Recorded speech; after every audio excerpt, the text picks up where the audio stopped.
Welcome to the show. My name is James Nielsen Watt, and in this show, we interview interesting, inspiring, and successful people so you can learn the secrets to success and can play the game of life, business, health, and happiness better. And the philosophy we take here is if I'm leveling up my game, you get to level up yours as well. So get ready to listen to some inspiring people who have figured out how to have success in all areas of life: health, happiness, wealth, business.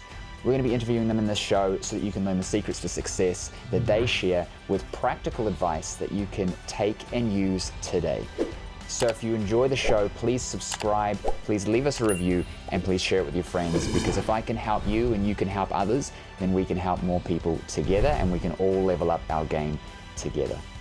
My guest today is Adam Mendler, the CEO of the Velos Group, where he co-founded and oversees ventures across a wide variety of industries, including Beverly Hills Chairs, a leading office furniture e-tailer, Custom Tobacco, a one-of-a-kind cigar customization e-commerce platform, and Velos Solutions, a technology consulting and software development practice. Welcome to the show, Adam. Super excited to have you on, my friend.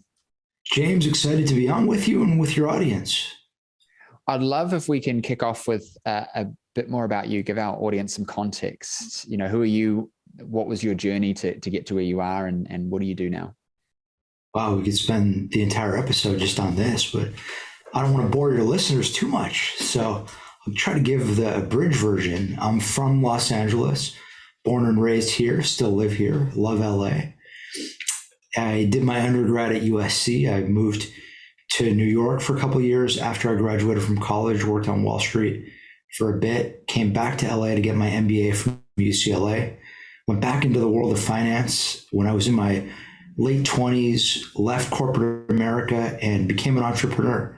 Started a couple of different businesses with my brother. We named the parent company after the street we grew up on, Velos Avenue in Tarzana, California, which is a part of LA.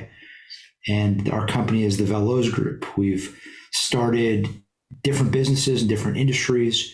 One of our companies is called Beverly Hills Chairs. We're the leading sellers in America of refurbished brand name office chairs. We've started a few businesses over the years. But in addition to that, I do a lot of writing. I do a lot of speaking. I have a podcast called 30-Minute Mentors where I go one-on-one with the most successful people in America on how they got to the top, and more importantly, how listeners can get to the top as well. So I'm really excited about leadership development. I'm really excited about helping people become their best selves. This is a journey, not a linear journey, and excited to talk to you, James, and to really get into it today. Yeah, well, what I'd love to start with is that transition you went from in corporate America and then into being an entrepreneur. The moment you said that, I immediately felt myself thinking that'd be kind of scary to go from what I don't know your background, but I would assume, successful, reasonably successful, secure position into then going, hey, I'm going to do all this on my own. Whereas for myself, I left chiropractic college, went straight into running a practice, did all that. So for me to leave practice and then go into starting a business was, I was already in business. I was just not being a chiropractor anymore. But tell us about that. Was that your experience, or am I completely way off? Like, run us through that. Well, I think many people in life are happy going down the corporate trajectory, but I think many people in life come to the realization at different points in their life. I certainly came to the realization at this moment in my life that the formula for happiness isn't necessarily having a prestigious job, having a high-paying job, having a job that people look at and say, wow, that's so cool. It doesn't necessarily bring you happiness, and doesn't necessarily bring you fulfillment. What does? That was a big question for me. And I was really focused on trying to do something that allowed me to make more of an impact, that allowed me to become my best self, that allowed me to take what I thought I was capable of doing and channel it in a way that could make, I've used this word before, but just make more of an impact. And I took a risk, but my feeling was that at the end of the day, if I failed, So what? What's the big deal? Could always go back and get a job. But at the end of the day, failure, as I've learned and as you'll hear over and over, I would imagine, from interviewing guests, as I've heard over and over from interviewing the most successful people in America, is really a gateway to success. And if you view failure as something that you'll never be able to bounce back from, then you're never going to take a chance. You're never going to take a risk. You're never going to push yourself, never going to push your comfort zone. But if you recognize that failure is really something that each and every one of us can learn from, can benefit from, can serve as a unique opportunity to help you become all that much better, then you're not going to be afraid to fail. You're going to be willing to put yourself out there. And that was my mindset. My mindset wasn't that no matter what happens, this thing is going to work. I obviously had a lot of confidence in myself and felt like I was going to make it happen. I thought I was going to make it happen. I believed deeply in my abilities, but I was realistic about the fact that this thing could fail. But even if it did, so what? And I think that's the mindset that everyone has to have, not only when it comes to starting a business, but in general. If you fall on your face, so what? I've fallen on my face before. Physically, I was concerned that I've broken my nose before, and I was concerned that I broke it again. My nose is bleeding. James, have you ever used the ab wheel? I was using an ab wheel at the gym and I flipped over on my face and literally fell on my face. That was painful. I don't recommend that. But figuratively speaking, if you fall on your face, you get up. I made a note here because I've had this exact same feeling myself, and it's like I can always go and get a job, right? I've clearly got skills, right? And I said this to my wife when she said, well, what happens if this thing you're doing with helping practice owners and stuff like that, what if it doesn't work out? What if it all falls over? And this is at an earlier time where it was more of a, I believe in this, but there's no solid foundation yet. And I said to her, well, in my mind, I'm way further along than maybe where you think or realize that we are. And I think that, if tomorrow suddenly everybody hated me and it just disappeared for some reason, I could go and work for any number of my friends just selling, because clearly I've proven that I can do that myself. And then if that doesn't work out, I can probably go and get a job in a bank somewhere and eventually be manager and just have a salary. Like, I've clearly got skills. That's why I've been able to create things. And so I laugh at that myself, because often I've noticed with people I've talked to, especially myself, it's like, what happens if? And it's kind of this, we're in a place of comfort and we worry about, I just spoke to somebody else before this episode with you about this concept as well. It's like, what if it doesn't work out? Well, if I'm not willing to take the risks necessary that got me to where I am, I'm never going to get to the next place, because I'm unwilling to go through the pain of learning and potentially getting it wrong. And not being able to risk that just perpetuates comfort and contentment, which is never going to get me to that next level. And so having that ability to go, you know what, I'm going to, quote unquote, risk it all, not necessarily legitimately risk it all. I got kids and a wife, you know what I mean? But risk more than risk my discomfort is what gets me to grow and gets me to progress. How much do you resonate with that in your own journey? I think that's exactly right. I think you hit the nail on the head. I think it's important to not be afraid to take a chance, not be afraid to push your comfort zone, not be afraid to put yourself out there. I think that it's important to understand your risk tolerance. So are you someone who is capable of putting all the chips on the table, or are you someone that needs to dip your toe in the water? But regardless, if you're going to be successful, you're going to have to take a chance. The former mayor of Los Angeles, who was my former business school professor, a great guy, Mayor Richard Riordan, always used to tell us, only a mediocre person never makes a mistake. And if you're too afraid to fail, you're too afraid to try. If you're too afraid to fail, you're never going to reach any kind of meaningful success, because you're always going to do things that are going to work, and you're never going to try things that might not work. And that's going to hold you back. So remember that you have the capacity to be your own best friend. You have the capacity to be your own worst enemy. So much of it comes down to your mindset. So much of it comes down to being willing to put yourself out there. How much does self-belief pair with success, do you think? Do you think that you can go into it and not have, any belief and develop that over time? Or do you think you need to have just, balls of steel, absolute belief, and then you figure out as you go? Where do you fall in that continuum, do you think? How do you think about that? Well, confidence is very important, and confidence can be developed. Confidence can be built, but confidence is something that is, in my view, integral to attaining meaningful success. And you see it all the time. You see people who have deep beliefs in themselves who somehow find a way to make things happen. And they find a way to make things happen because they will it to happen. They believe in themselves, and they believe that they're going to find a way to get there. And by virtue of thinking it's going to happen, they manifest it to happen. So I believe strongly that if you want to make something happen, you have to try.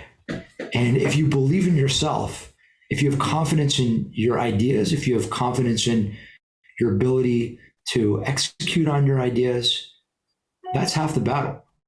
And the other half is going out and doing it.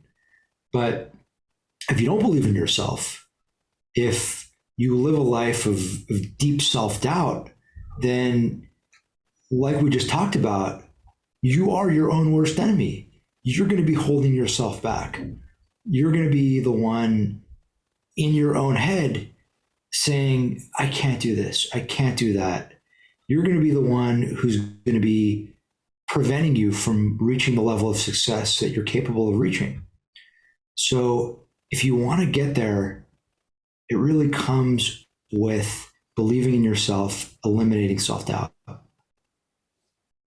I think that for me, that's kind of that imposter syndrome that people feel of, I can't do this or whatever. I think that feeling comes from thinking too big, and instead of focusing on the next step. So I might have a large dream of what I would like to achieve, but I'm not going to go and embody what I haven't yet achieved. And so if I'm in pursuit of something, I'm always looking at the next step. So if I'm worried about going on stage and telling people about, what I know, if I'm feeling an imposter syndrome, for me, it's always because I'm thinking larger than just, well, I know what I'm really good at. I know what I know. If I'm starting a new business or doing something like that, if I know that this thing here gets a result, so I'm just going to go and get a result for the next person. I'm going to tell the next person about the thing that I know. And that for me helped me to stop getting caught up in being my own worst enemy and preventing myself from doing things, because instead of thinking it sounds counterintuitive, but instead of thinking too big, I just thought about the thing that I knew to be true. And I just kept doing that. Like, for example, doing this podcast, I can bring guests on and think, well, I'm not this, I'm not that. How can I talk to this person? And what I started doing was I said, well, what if I just talked about the stuff that I know that I can hold a conversation about and let the rest flow? Because I've got friends that say, how do you do this? How do you do that? And I say, well, I don't try and do more than I know. I try and do what I know and what I'm really good at. And I see my gaps, and then I try and fill that knowledge up. And then I know that, and then I can talk about that. How much do you think that plays into people's lack of belief, and that they're maybe not focusing on what they have the most amount of control over, and they're focusing on things that they don't have as much control over? I think it's an interesting perspective. I also think that people have a tendency, no matter how successful they are, to doubt themselves. So I just think it's human nature. I've spoken to some of the most successful people in America on the air and off the air about this, about the fact that they, at different points in their lives, at different points in their careers, didn't believe in themselves. So it's a very real phenomenon. And it's something that I think that when you recognize that even the most successful people in America have struggled with this, it allows you to wrap your arms around the fact that everyone goes through moments of time in their life when they struggle with their confidence, they struggle with their understanding as to whether or not they're capable of making things happen. And I think you shared an interesting approach as to how to try to overcome self-doubt, how to try to overcome imposter syndrome. I just implore anyone listening, anyone who's feeling like, can I really do this? Am I really as good as these other people? I'm just of the view that people are people. We're all human beings. We all put our pants on one leg at a time. We all brush our teeth the same way. We all eat the same way. We're human beings. So at the end of the day, we're not all that different. Now, there are habits that separate the people on this planet who have enjoyed enormous success from the people who have not.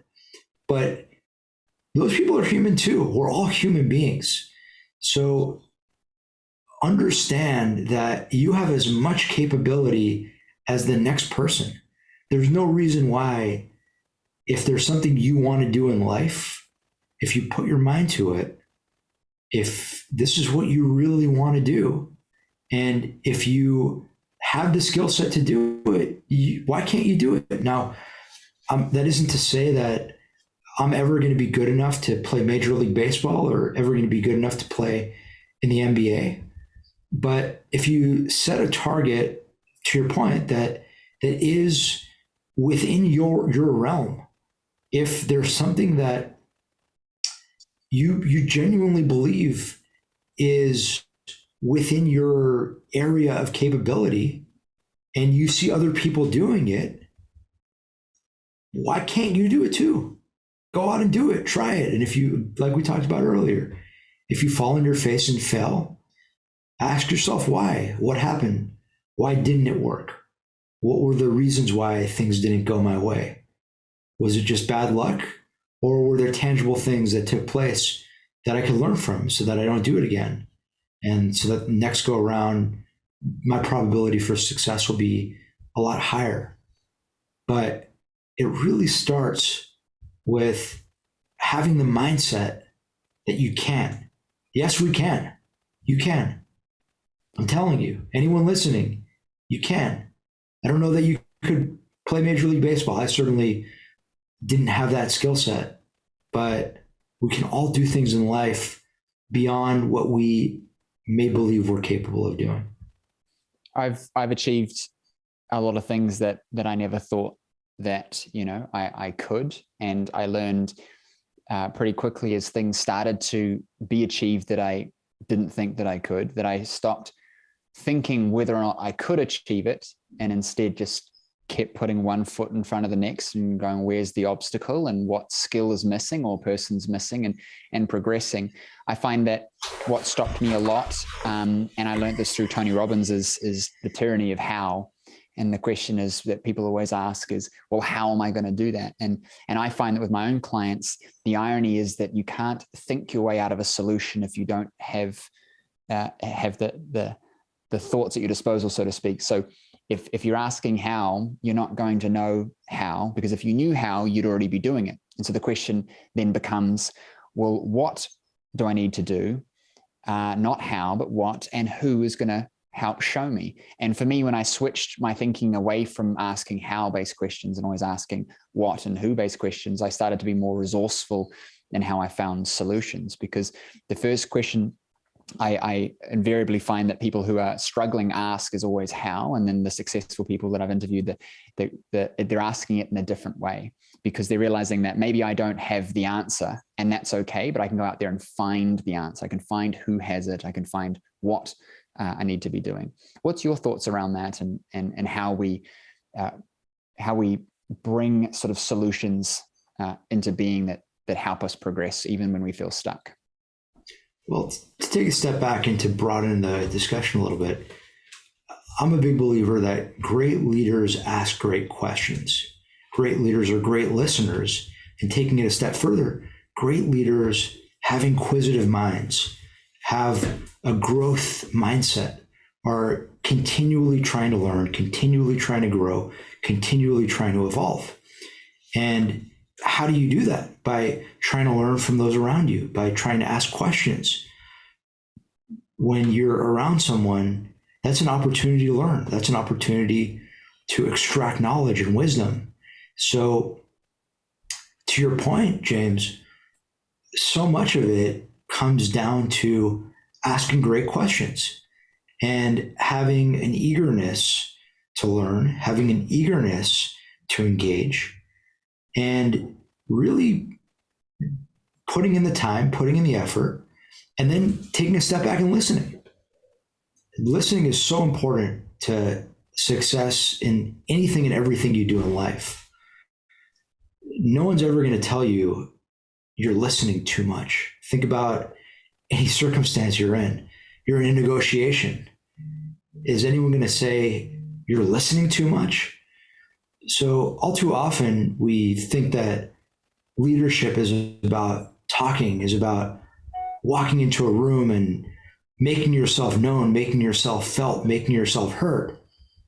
In reality, the best leaders don't walk into a room and start talking. The best leaders walk into a room and start listening. So I would implore all of your listeners, keep doing what you're doing, keep listening, tune in, listen to this podcast, listen to content that will help you expand your mind, that will help you expand your knowledge base, that will help you learn, that will help you grow. I'm a big believer that different people learn through different mediums. Some people learn best by picking up a book and reading it. Some people learn best by watching a video on YouTube. Some people learn best by listening to a podcast. I learn best by asking questions of people, by talking to people, by approaching people who I think I have something to learn from. And by the way, that list is endless because you can basically learn from everyone, and asking them questions. So going back to the point you made earlier, absolutely. The process of asking questions is a great way to grow as a human being, to grow professionally, to grow as a leader. Openness to information is very, very powerful. If we can hear things and pluck the fruit from it, I think that I've definitely noticed myself that the more I'm able to ask the right questions and then listen to the answers, it's much faster. What do they say? Anyone can learn from their own mistakes, but successful people or smart people, or however you want to phrase it, learn from others' mistakes. And I think that that's something that I'm always trying to do myself. I 100% agree with that. It's how can I learn from what someone else is doing? I thought about it the other day.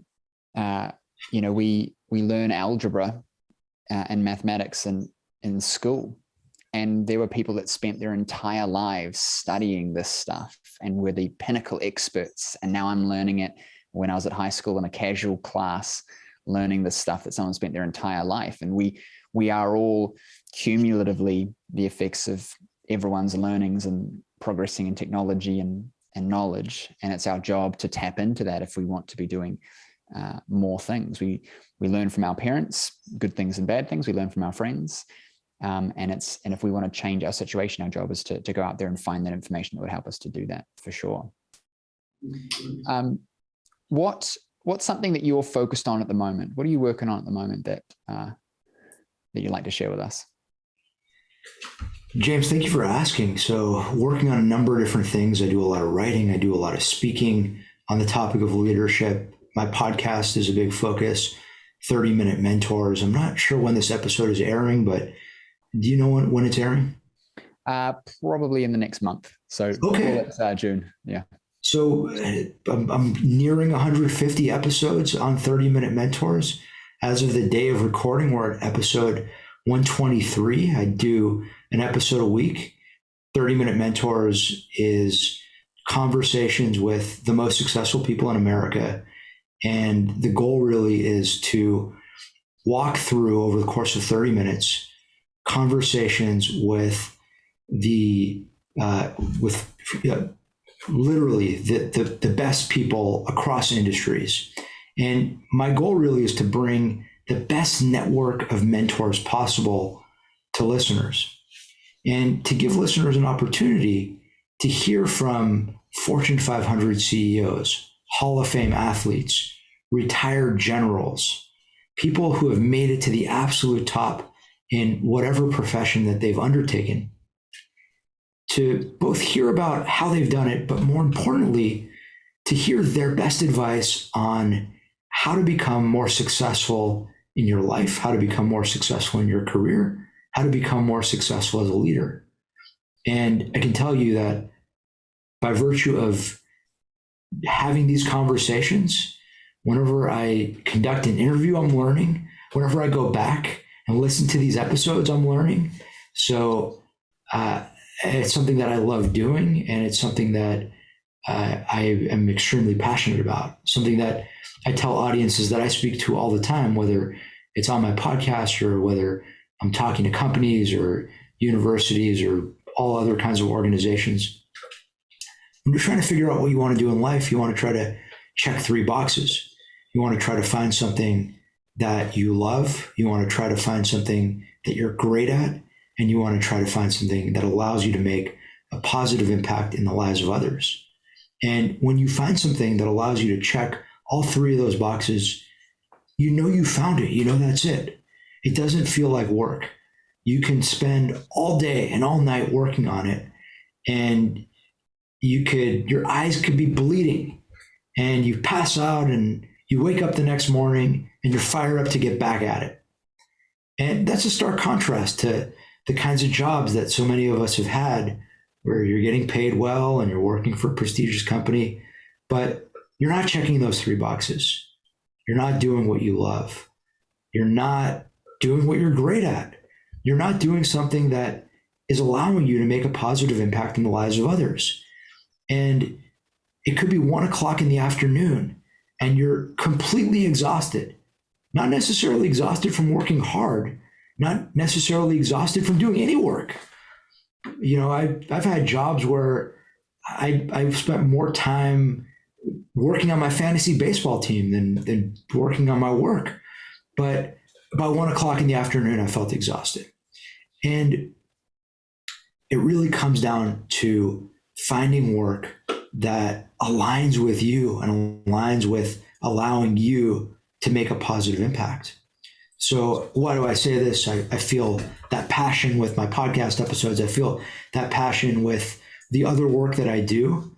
It doesn't need to just be one thing in life. You can do multiple things that allow you to check all 3 of those boxes. But to anyone listening, I really encourage you to follow your passions, especially when your passions align with what it is that you do best. I resonate with that so much.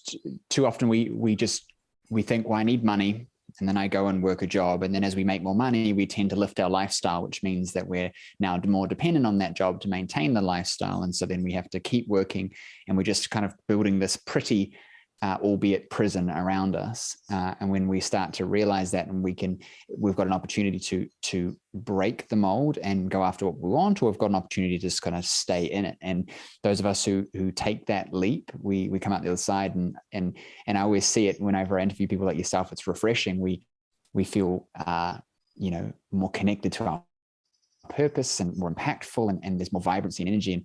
And I notice that myself, because people would regularly, they don't anymore, because you notice that people tend to question you a lot at the start, and then they sort of just stop because you don't. For me, it was almost, you didn't fulfill the narrative that they had about that. Like, people always ask me why I work so much, and shouldn't I take a break, and all you're doing is working. And I said, what are you talking about? I'm not working. I love this. Getting up at 3, 4 in the morning and going, till 6, 7 at night, because I was filled with energy, because I was connected, like you said, to impact more than just getting a paycheck and being tired at 1 o'clock. What's I got two questions for you linked back to the podcast, but answer me this first. What would be the single piece of advice you could give someone who's on the edge of making a big decision that they may know is going to serve them, but they're fearful of letting go of that prestigious job, that income, to pursue the thing that they really want to do? What's one piece of advice you'd give them? Don't be afraid to fail.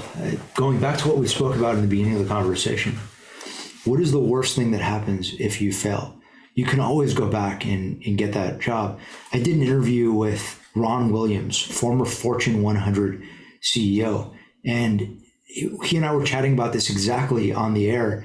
Ron was in this experience in his life, and this is what he shared with listeners when he was talking about his own journey. He said, look, at the end of the day, I knew that I could always go back to this job. And the advice that he shared, which is the advice I'm going to share with you, which I think is so pertinent, sometimes the biggest risks we take are the risks that we don't take. And by virtue of the fact that we are too afraid to take chances in our lives, we're essentially making the wrong decision, taking the wrong chance, taking the wrong risk. So I'm not here to implore you to make bad decisions. I'm not here to implore you to leave your career if it's not the right thing for you to do. But if you know deep down that this is what you want, if you know deep down that this is the right move for you, if it checks those three boxes, if this is what you know in your heart of hearts is right for you. James, something you said just a couple minutes ago, which I thought was interesting, you were sharing your experience as you were starting off and hearing these voices around you, questioning you and questioning your decision making, and why are you doing this? Why are you doing that? And why are you living your life this way? And why aren't you living your life that way? Well, at the end of the day, it's your life. It's not anyone else's life. It's your life. And your responsibility is to yourself. Your responsibility is also to the broader environment that you inhabit. So be a good citizen of the world, be a good citizen of the community, help uplift others, but recognize that at the end of the day, this is your life, and you're the one that has to be at peace with the decision you make.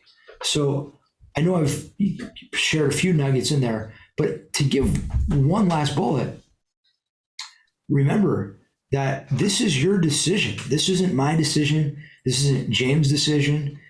This is your call. And make the call that you know is right for you. I don't know that it's right for you. It might be right for me, might not be right for you. 30-Minute Mentors, my podcast, we talk about mentorship. The show is called 30-Minute Mentors, but the entire podcast is not focused on mentorship, but we talk a little bit about mentorship. And in my view, one of the most important things a mentor can do is guide you toward you making the best decision possible. A great mentor doesn't tell you what to do, doesn't tell you make this decision, but provides you with a sounding board, provides you with information, provides you with an ecosystem that allows you to come to the best decision possible. So seek out those people, surround yourself with people who can help you get to that place. But at the end of the day, do what is right for you. I love that. Some notes I've written down. For me, it was, I don't tend to, or I at least try to avoid valuing the opinions of others where they don't have to live with the consequences. Meaning that if you're going to tell me how to live my life, or question me on that, if you're not party to the outcome because it's not your life, you're not my spouse, you're not my child, then it's very easy and free to give advice when there's no consequence. And then when the coins flip, that same person who might offer that advice might not for themselves, because it's very easy to pass, as they say, a judgment than it is to live with the consequences of that. So really looking at that. And James, to your point, I think it's important that to anyone listening, when you're thinking about giving advice and when you're mentoring others, don't tell people what to do. Don't tell the person who you're trying to help do this, do that. Because at the end of the day, if the decision doesn't work out, they're going to be resentful to you, rightfully so. Instead, provide a framework for them to allow them to make the best decision possible. So there's a way to do it without telling someone, do this, do that. And James, you're right on the money there. Yeah, it's not only that, people I've found tend to do better when they've taken that ownership that it was my decision to take the action, etc. There's more of an ownership of it, and we tend to go further with it. We tend to get better results than, well, Adam said I should do this, James said I should do this, because there isn't that same buy-in as well. It just doesn't work unless the person's making their decisions. Everyone should follow me at Adam Mendler on Instagram, at Adam Mendler on Twitter. Other than that, you don't need to do anything in your life. I'm not going to tell you anything other than following me on social media. Follow me on LinkedIn, Adam Mendler. But other than that, live your own life, be happy, and subscribe to my podcast. And I find that if we've been stuck in a role, right, we all play various roles where we don't have the room, or at least we've just given away our power and decision making, and we're just sort of passively running through. It can be often hard to make decisions, and we tend to pass off that power to other people or to the universe by saying, when it's the right time, I'll make the decision. And what we're really saying is, I'm not going to choose. I'm going to let time or people decide for me, because not choosing is choosing, especially when there's going to be, if I don't leave my job, if it's the right time, it's like, well, if I don't make that decision, it's being decided for me. What's your advice to help somebody begin to make decisions that empower them, that they realize, hey, I do actually have control over this, and I can start to make bigger, more scary decisions and realize that it's all okay? James, by your accent, I don't want to stereotype, I don't want to generalize, but are you a fan of football? And when I say football, I mean football, not soccer. We don't even play it in New Zealand. American football, NFL football. Yeah, I love watching it, but Okay. I like playing it with friends. But other than that, I don't know much about it. So I'm going to give a little bit of a reference here. I had a guest on my podcast, Brian Dawkins, one of the best defensive players in the history of football, not soccer for listeners outside of the US, so I apologize. But one of the best defensive players in the history of the NFL. And one of the things that Brian Dawkins said, which was so interesting and which I think is so valuable to anyone listening, have a vision for your life. Because if you don't have a vision for your life, someone else will. And in his words, I can guarantee you that their vision for your life is going to be a lot more beneficial to them than it will be to you. So recognize that great leaders have great vision. Not all great leaders have the kind of vision that Steve Jobs had, or that the great visionaries that we think of. We could probably put together a list of the top 10 leaders with vision, the top 10 entrepreneurs with vision. That might not necessarily be you, but you need to understand vision. You need to recognize vision. When you see vision, jump on it, grab it, and have a vision for your own life. And it really starts with being proactive, setting goals, setting clear goals, not letting other people define who you are, not letting other people define what your life is all about. Take ownership of you, of yourself, of your own life. What's more important than that? Yeah, that's good. I like that, because it's true. You've got to start with just deciding that I'm now going to begin to take some control over the outcomes and the vision I have and what I'm going after, because it's through that you realize your own power, and then you realize that you can achieve it.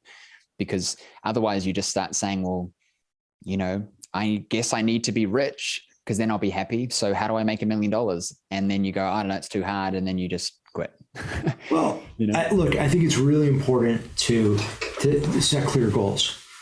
If your goal is to make $1 million and that's what you want, and that's what you're really focused on, and that is what you're, I literally, right before our podcast, I was on campus at UCLA, and I was there for a ceremony. And on my way out, there was a group of MBA students on a tour.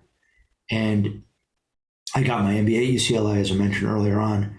And I see these MBA students on a tour, and I asked the tour guides, is it all right if I share a couple of words with the MBA students? And they're like, yeah, please go ahead.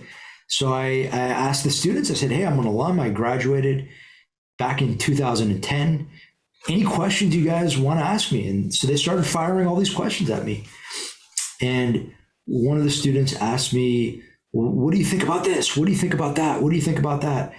And one of the questions that one of the students asked me was, are you going to learn a lot about business in business school here at UCLA?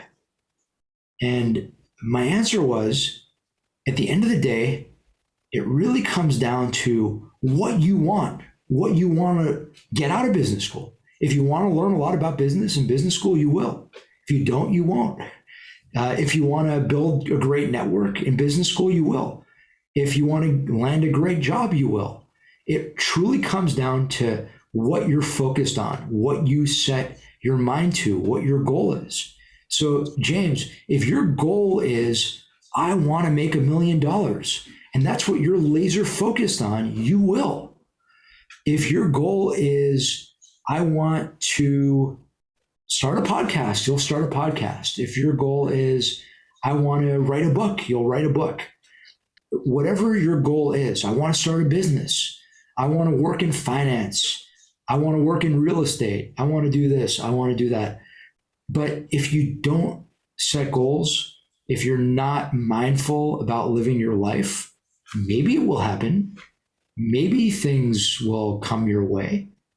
But I can guarantee you that if you're laser focused on something, the probability that you'll get there is a lot higher. And the caveat to that is clear goals, right? Because if your goal is to start a podcast, you'll start a podcast, but then you're going to be sad if your real goal was to have a successful podcast, because it's very different. My goal is to start a business. Your goal should be to have a successful business, and however you define that, for example, because if you set a goal to start a business, you'll start a business tomorrow if you wanted to, but you're not going to achieve it. And I love what you said, because that clarity of your goal is so important, and being intentional with it, not being general and saying, I want to be rich, I want to be happy, I want to have a business. What business? How is it going to operate? Are you at the head of it the entire time or not? That was a big thing for me, is not just setting that goal, but like you said, being clear on it so that you know in detail what you're going after, because you tend to get what you focus on. Your subconscious mind tends to pick out those things. You know, I want a relationship. I didn't qualify it and say I want a happy relationship. I just said relationship, and now I'm unhappy. This is a metaphor. I'm beautifully happy, but no, I hope your wife's not listening. Yeah, no. I think I heard her knocking. Maybe she is. I'm very, very happy. So let me ask you. You've already sort of alluded to it, but say it again for us. Where can our audience connect with you online and check out some of the stuff that you're working on? Try to make it really easy. It's just my name, Adam Mendler. So you can follow me, find me, follow me, connect with me on social media, Instagram at Adam Mendler, Twitter at Adam Mendler, LinkedIn, Adam Mendler. You can go to adammendler.com, and easy to connect and learn about my speaking and all other kind of work that I do. My podcast, 30-Minute Mentors, available on all podcasting apps. However you listen to this great podcast, you could also learn more about 30-Minute Mentors at 30minutementors.com. The word 30-Minute Mentors, 30 all spelled out. And James, this was a pleasure. Really enjoyed it. Really enjoyed the opportunity to be here with you, be here with your listeners, and chat about great stuff that hopefully can make some kind of impact in the lives of some of our listeners today. I appreciate it. I've got one last question for you. 30 seconds. What's the most important thing you ever learned? Wow. Most important thing. What is the most important thing I've ever learned? That is a really good question.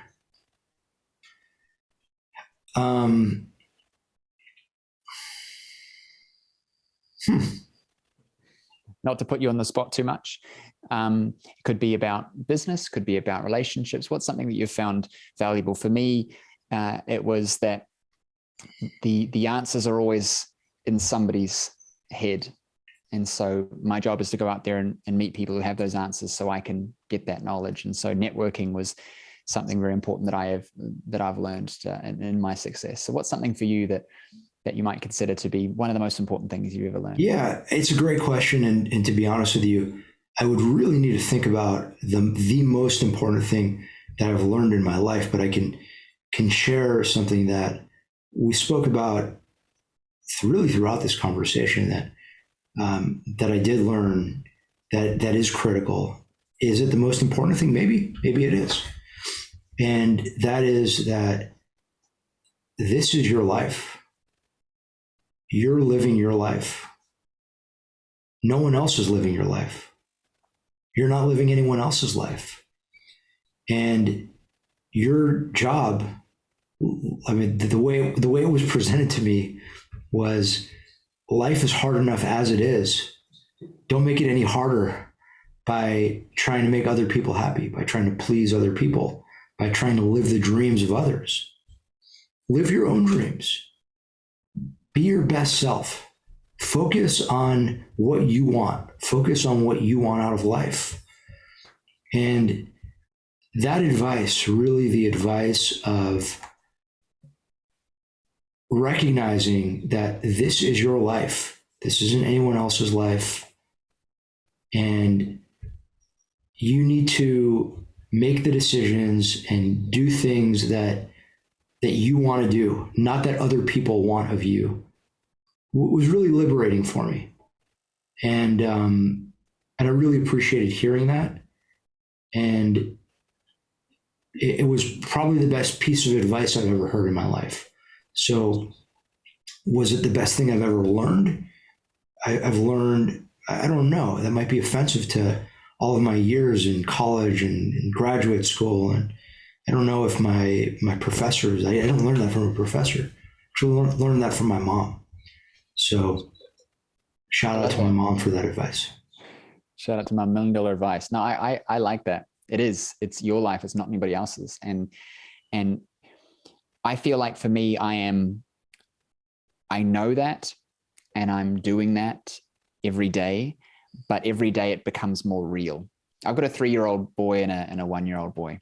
And you know that life goes quickly. Like, we all know this, but you don't know it, and in my opinion, until you have kids and you see them go from being little lovely vegetables to walking around and talking to you, and how quickly that happens. And you realize, holy crap, like, life is progressing and I've got a chance to grab hold and take control of direction because it's my life, or it's just going to happen and I'm going to not be able to get that time back. And the more time we spend focusing on, what we enjoy and less about living for others, I live for my boys, but I mean other people's demands, etc. That and trying to make other people happy. I think that the more content and fulfilled we can be, and I try and live that every day. And I love that. I love that quote. Thank you so much. So, Adam, I appreciate you coming up, my friend. We're definitely going to have all of your social in the notes for everybody. And I'm going to have a glass of water. You take care, my friend. James, it was a pleasure.